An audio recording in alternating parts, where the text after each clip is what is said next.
जय हिंद दोस्तों, इस वीडियो में हम class 12th maths chapter first relation and function start कर रहे हैं। जिसमें हमने फर्स्ट वीडियो में इसका इंट्रोडक्शन देख लिया था, जिसमें हमें किस किस के बारे में पढ़ा था, रिलेशन क्या होता है, फंक्शन रिलेशन क्या होता है, उसके टाइप पढ़े थे। ठीक है, अब हम उसके क्वेश्चंस कर रहे हैं, जिसमें हमारे फर्स्ट क्वेश्चन है, if R is the relation, R is relation है इज ग्रेटर देन फ्रॉम। ये एक रिलेशन है ए, एक सेट दे रखा है 1 2 3 4 5 5 तक दे रखा है, ये 5 है। टू बी, बी से बड़ा है। Right as set of ordered pair, इस सेट को ऑर्डर पेयर में लिखना है। आल्सो फाइंड आर इनवर्स, मतलब कि क्या कहना चाहता है कि ए के जो नंबर है ना, ए के बी से बड़े नंबर हैं। ठीक है, आपके पास मतलब कि ए इज ग्रेटर देन बी, ये कहना चाह रहा है।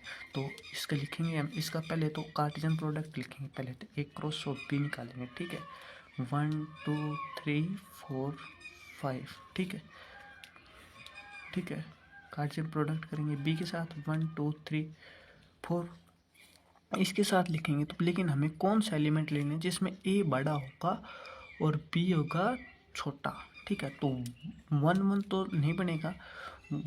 ठीक है, तो क्या बनेगा 2 1, पहला तो बनेगा एक, ये रिलेशन बनेगा 2 1।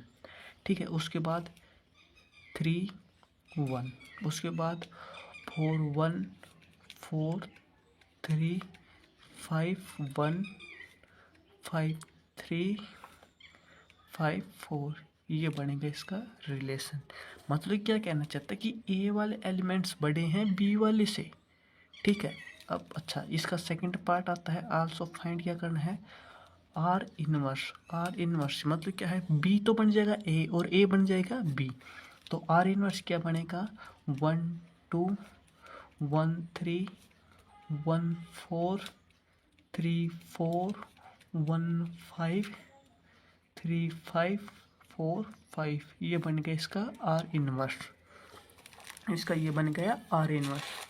ठीक है, इसके बाद हमारे पास नेक्स्ट क्वेश्चन आता है, if R is a relation defined as, R एक रिलेशन है, उसको डिफाइंड किया गया है कि A comma B such that, ये सच डैट का सिंबल है बी माइनस ए। ठीक है, इज इक्वल टू में 2a 2 and B is greater than 4, B 4 से बड़ा है। On set of natural number, natural number का एक सेट है। ठीक है, नेचुरल नंबर का। Then writes R as set of ordered pair, ordered pair में इसको लिखना है, ऑर्डर पेयर की इसकी फॉर्म में इसको लिखना है। ठीक है, तो क्या करेंगे, देखो यहाँ से क्या निकल के आता है कि b minus A is equal to में 4। ठीक है, और b है 4 से बड़ा, मतलब कि b को लेना है 4 से बड़ा, मतलब कि 5 6 7 8 9, अब तो चलते जाएंगे। ठीक है, तो क्या गया यहाँ से, देखो b माइनस में 2 इज इक्वल टू में a, b की वैल्यू मेरे को पता है और मैं b की वैल्यू पुट करूँगा तो मेरे पास a की वैल्यू निकल के आएंगे ना। तो जिसकी put b is equal to में 5 6 7 8 9 ऐसे रिस्पेक्टली, ऐसे में पुट करता जाऊंगा तो क्या बन के पाएगा, देखो 6 5 रखा मैंने, 5 माइनस 2 इज इक्वल टू में 3, ए की वैल्यू क्या आएगी 5 3 एंड 5, ऐसे तो लिखे ए कॉमा बी, ऐसे तो लिखेंगे ए कॉमा बी। ठीक है, 4 आ गई, 6 आ गई, 5 आ गई, 7 आ गई, 6 आ गई, 8 आ गई, ऐसे ही एंड सोन चलते रहेंगे। ये आएगा इसका सेट। आ गई बात समझ में। अब हमारे पास नेक्स्ट क्वेश्चन आता है, let R is the relation in set, set A के रिलेशन दे रखा है 1 2 3 4, ये सेट है, इज गिवन बाई ये दिया हुआ है। ठीक है, ये सेट एक दिया हुआ है। ठीक है, इसमें एक आर इसने रिलेशन बना के दिया। नेक्स्ट पेज पे करते हैं,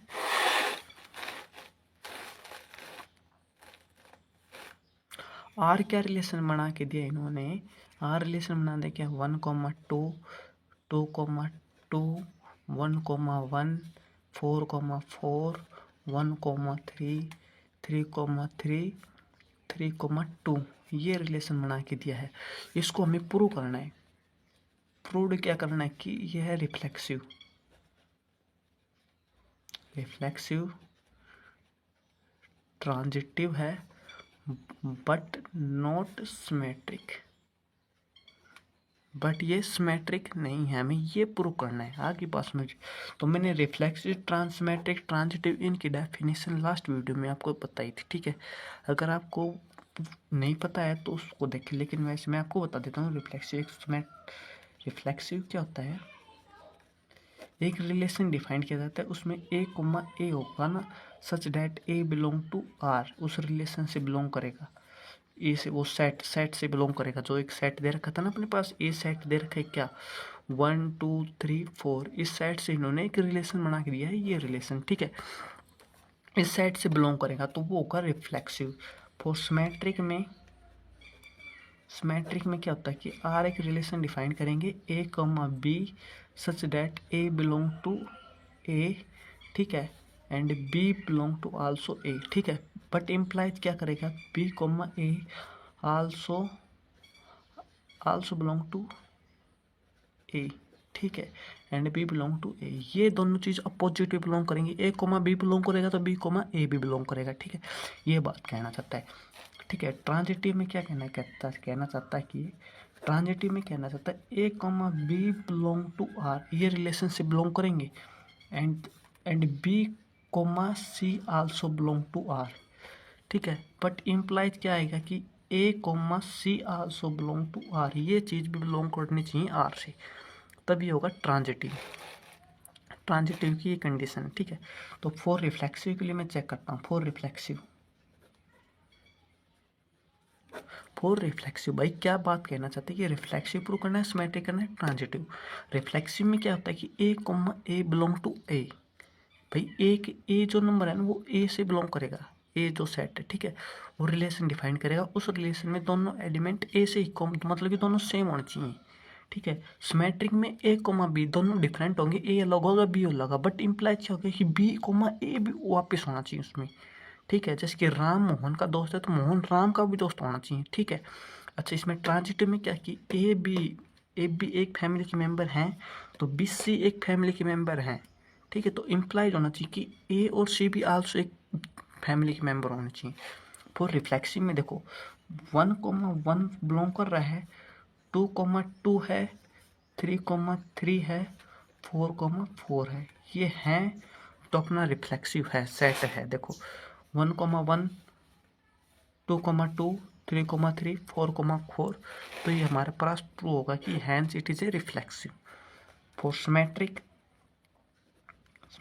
देखो 1,2 बिलोंग कर रहा है, belong to R, and 2,1 belong कर रहा है, ऐसे नहीं कर रहा, does not belong to R, ये does not belong to R से, मतलब कि हमें प्रूव कर देना कि सिमेट्रिक नहीं है। फॉर ट्रांजिटिविटी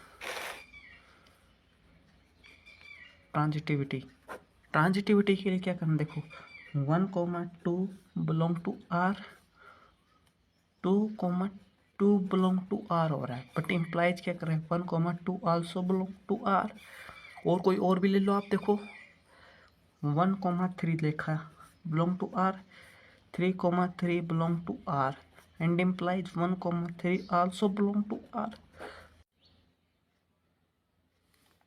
देखो मैंने 1,3 बिलोंग टू आर, देखो क्या था 1,3 belong to R, 3,3 belong to R, मतलब ये होगा ए बी, ये बी से हो गया, अलग अलग हो गए ना, तो ये बिलोंग टू करके आर से, तो क्या होगा कि एक ये क्या है, ट्रांजिटिव है, सिमेट्रिक नहीं है, रिफ्लेक्सिव है।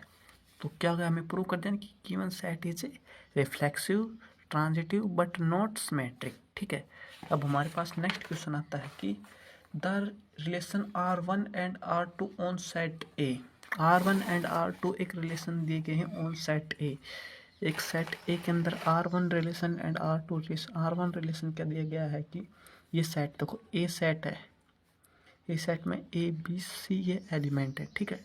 इनसे एक R1 रिलेशन कोमा बना दिया है, A comma B, B comma A, and A comma C, and C comma A, ये एक रिलेशन डिफाइंड किया है R1 में मेरे को बताना है रिफ्लेक्सिव है, सिमेट्रिक है, ट्रांजिटिव है, ठीक है। अब आप देख के बता सकते हो कि ये रिफ्लेक्सिव तो है ही नहीं, क्योंकि ए कोमा ए नहीं बिलोंग कर रहा, बी कोमा बी नहीं कर रहा है, सी कोमा सी नहीं को बिलोंग कर रहा, तो रिफ्लेक्सिव तो है नहीं, स्टेटमेंट अपनी, ठीक है। सिमेट्रिक क्या है? सिमेट्रिक है A comma B, B comma ए है, A comma C, C comma A, तो सिमेट्रिक तो है ही, ठीक है। Transitivity A comma B belong to R1 and B comma C belong to R1 and A comma C belong to R1 है नहीं है? देखो ए कॉमा बी तो है, बी कॉमा सी नहीं है, तो मतलब कि ट्रांजिटिव नहीं है, ट्रांजिटिव नहीं है, ट्रांजिटिव भी नहीं है, ये ओनली क्या है? सिमेट्रिक, ठीक है। एक अपने पास अब R2 रिलेशन इसने डिफाइंड करके दिया है कि R2 रिलेशन क्या बना के दिया? A comma B, B comma C, C comma A belong to R। देखो रिफ्लेक्सिव नहीं है, ए कॉमा ए बिलोंग नहीं कर रहा है, ये R2 रिलेशन है, ये रिफ्लेक्सिव तो है नहीं। सिमेट्रिक क्या है? नहीं, ए कॉमा बी, बी कॉमा ए सिमेट्रिक नहीं है। ट्रांजिटिव ए कॉमा बी कॉमा सी, तो सी कॉमा ए या ए कॉमा सी नहीं, ये बात नहीं दे सकते तुम। A comma B and B comma A तो ये सिमेट्रिक के लिए है, तो ट्रांजिटिव के लिए क्या होना चाहिए? ए कॉमा बी, बी कॉमा सी है तो ए कॉमा सी होना चाहिए, न कि सी कॉमा ए। अच्छा, तो ये ट्रांजिटिव भी नहीं है, न ही ये रिफ्लेक्सिव है, न ही सिमेट्रिक है, न ही ये ट्रांजिटिव है। आ गई बात समझ में? अब हमारे पास नेक्स्ट क्वेश्चन आता है, क्वेश्चन नंबर 5, ठीक है। क्वेश्चन नंबर 5, क्वेश्चन 5 क्या बोल रहा है? क्वेश्चन 5 बोल रहा है कि let S is the set of all point. एक सेट एस है वो ऑफ ऑल पॉइंट, सभी पॉइंटों का, ठीक है। एक एस एक सेट है वो सभी पॉइंटों का, ठीक है। एक ऐसा पॉइंट है of all point in plane R, एक प्लेन आर है उसमें एक सेट है, ठीक है। वो सेट क्या बोल रहा है कि is defined as A comma B, A comma B is distance